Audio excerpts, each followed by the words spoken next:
समाजाने कोणत्या संताला सोडलं नाही. ज्या जगद्गुरू संत तुकाराम महाराजांनी या समाजाला 3060 एकर जमीन दान दिली, तरी संत तुकाराम महाराजांची चाटी केली, चाटीला चुना लावला, गाढवावर उलट बसून मिरवणूक काढली. ज्ञानेश्वर माऊली भिक्षाम देई म्हटल्यानंतर ज्ञानेश्वर माऊलीच्या झोळीत शेण टाकले गेलं. तुमची ज्यावेळेस प्रगती होते, ज्यावेळेस तुम्ही चांगले, वाईट माणसातला दुर्गुण काढायची गरज नसते, कारण तो पूर्ण वाईटच असतो. चांगल्या माणसाने समाजात एखादी चूक जर घडली, घडत तर नाही पण घडली, तर त्याचा जास्त त्याला नावबोटं ठेवले जातात.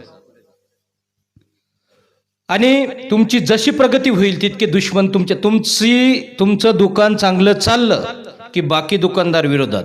तुम्ही चांगलं शेती पिकवली, चांगली शेती पिकवली, उत्पन्न काढ की बाकी शेतकरी विरोधात. तुम्ही चांगलं भजन गायलं की बाकी भजने विरोधात. आता आमचं कीर्तन चांगलं झालं आणि यूट्यूबला पडलं की दुसऱ्याच दिवशी आम्हाला घोडा. आणि लगेच तो का माणूस आहे का, मग मी का बाई आहे का, मी माणूसच आहे ना. पण दुसऱ्या दिवशीच त्याला कमेंट चालू, आणि त्या कमेंट पण जवळच्या यायच्या, वाईट कमेंट सगळ्या जवळच्या यायच्या. बापाचं नाव ईमेल बदलून लगे आडनाव गिडनाव बदलून कमेंट करतात.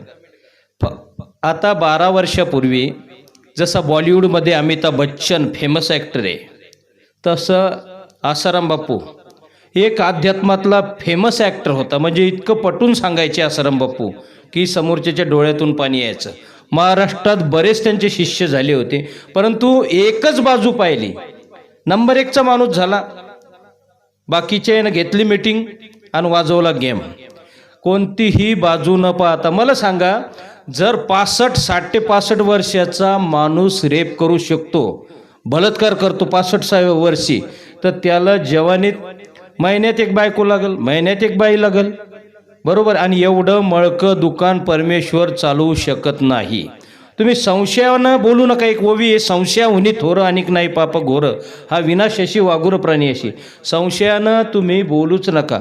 त्याचं कारण सांगतो की जर एखादी पतिव्रता स्त्री आहे, तुम्ही तिला संशयानं पाप लावलं, तर तुम्हाला तिथं परमेश्वर सुद्धा वाचवू शकत नाही.